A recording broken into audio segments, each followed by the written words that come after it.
Mike, Red Fox, 12 by 6600 XT rig. It's out of retirement.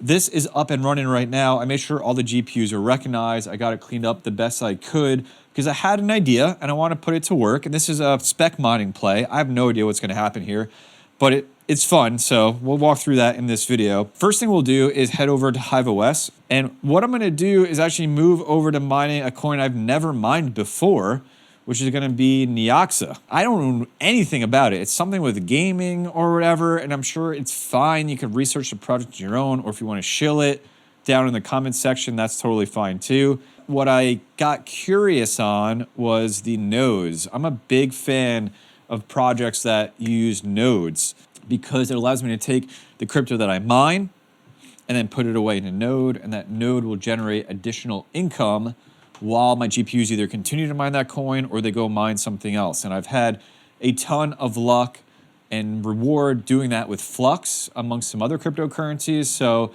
once I hear it has a node, I get kind of curious to see how all that works. So let's take a look on some of the requirements of the node for Neoxa. So one thing, just right up front, like the hardware requirements are here. Like they're little baby, cute little requirements to run a node. Like that's nothing. You need 1 million Neoxa. That is a lot.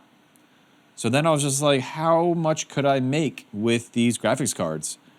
And it's not like it's gonna take a while, I think, but like whatever, let's take a look. So I am gonna do solo mining. You can also, I'm sure, solo mine without using a pool, but the pool, in my opinion, is great because it shows you all those statistics, which are helpful for you to decide whether it's worth it or not, or just have some fun if you're getting really lucky and hitting more blocks than you should based on your hash rate. Like all that stuff is fun to me. It's part of the fun of mining along with generating income and the tinkering.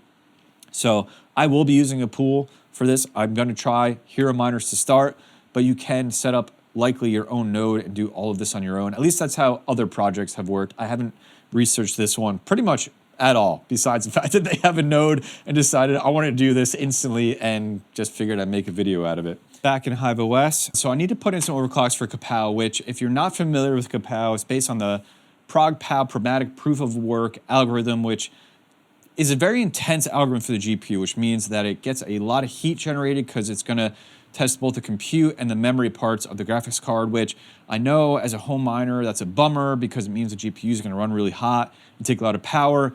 But if you don't know, the reason it does all of that is to really fend off ASICs from being created for this algorithm, because the way ASICs are manufactured is it looks at an algorithm and looks at a GPU and it essentially strips out the parts of the GPU it doesn't need, so it can be really, really efficient at mining that algorithm, which is why like you see Caspa, a core dominant algorithm, quickly made its way to FPGAs, quickly made its way to ASICs, and now you cannot even think about mining with the GPU because it would just burn so much electricity because it didn't use the memory at all.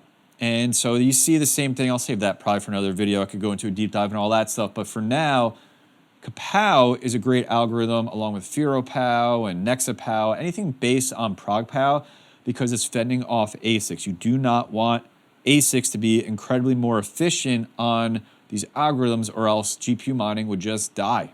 And so though it runs hot, I know, I get it, it's hard to tune, it's doing it for those reasons. So if you didn't know that, I hope it taught you something.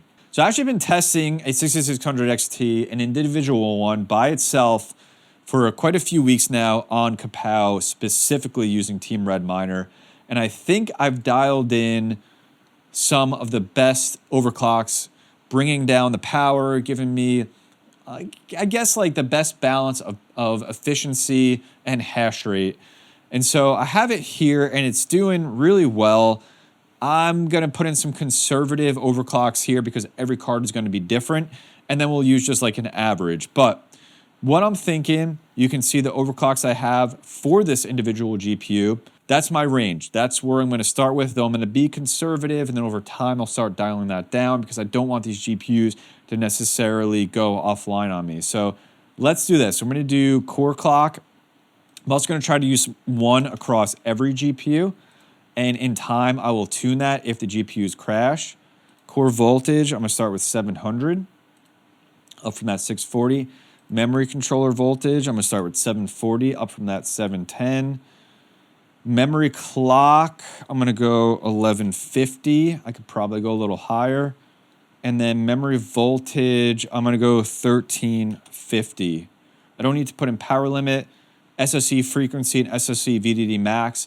I have tested on this. It's been detrimental to the hash rate pretty much no matter what I do. I can go back and revisit it, and I likely will. But for right now, and also that's saving you maybe like percentages of watts, which I know can add up. But like for now, this is where we're going to leave it. Are you ready for the most important part of mining any Profitability-based algorithm? So you're going to head over here. You're going to go to the auto fan settings, and you're going to set this to 100 static speed, because these things are going to blaze, especially in this rig, which, as you can see, the cards are very close together. And though they're 6600 XTs, which are lower power cards, I imagine these still, based on my testing, are going to pull around 70 to 75 watts each. And the power color Red Devils up here, which are going to probably run a little more power than the other cards, which are single 8-pin down below. So this is revved up right now. Let's take a look back into Hive OS and see what we're starting to get. And we're going to pull up the shell here so we can take a look at the miner itself.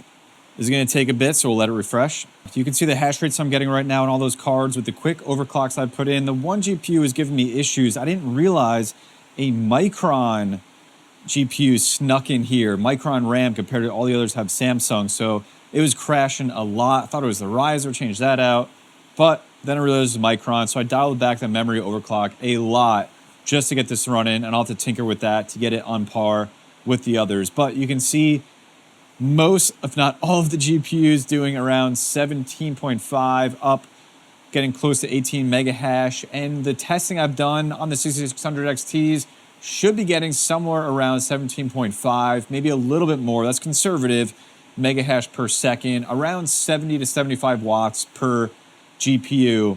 So this is running right now, and I've taken all of the hash rate that I can get, and I'm reading at the wall. This rig is taking 1100 watts right now. Again, I can pull down that wattage as I tinker with these cards. Maybe I don't need to run the fans at 100%. I can pull down quite a bit, but at least just for now, just for this video, we're gonna go with 1100 watts for this total rig. Let's see how much mega hash we're doing right now. Let's head over to the miner. We're gonna be doing 207, we'll just call it 207 mega hash right now on this rig. So let's put all of that into what to mine. We're going to go over to 207 mega hash for 1100 watts. And if you remember, the miner's taking 2% and the pool is taking 0.9% fee. So we're going to go ahead and enter that there. And profit-wise, as of right now, we'll be making exactly -3 cents profit. But remember, I got to start pulling down some of the wattage that this entire rig is pulling. But I got it over mining on Hero Miners right now, and we can see that it is solo mining. We can see the current solo effort, 0.5%. So I'm hoping to hit a block before it gets to 100%. And you can see the miner down here right now is doing solo mining. Now, the other thing I can do is see how many blocks I'm going to hit on average. If we go over to 2CryptoCalc, I'm going to enter in that hash rate for Neoxa, which was 207 mega hash. So let's enter that into the Kawpow. 207 mega hash. We'll go to current profit, and then we'll head over to Neoxa. And then I'm going to do, can I mine solo? So if I mine solo with 207 mega hash right now, I should be hitting about 3 blocks per week or 15 blocks every 30 days. That's what I should be doing right now with this rig, which for me, if I'm hitting more than a block a week, that's worth it. Solo mining to at least try as an experiment to have some fun with. So let's see how much Neoxa this rig will be taking home on average if I had 100% luck or if I decided not to solo mine. So going back over here to what to mine, you can see I would be taking home per day 1,000 Neoxa per month, 32,000 Neoxa. So let's just see for that 1 million, how many months, if everything stayed the same, would it take this rig to be able to run a node? So divided by 32,000, it'll take 31 months for this rig to be able to mine to run one of the nodes. And the more GPUs I add, it's going to cut that down quite a bit. And I have a lot more 6600 XTs and a lot more 6600s to get up and mining along with all the NVIDIA GPUs. So what the hell? We'll let this solo mine for a little while, see what kind of luck we get, maybe put some more GPUs on it and see what happens. Or maybe tomorrow I change my mind and do something completely different. I don't know. Let me know your thoughts down in the comment section below. Take care of yourself and each other. See you in the next video.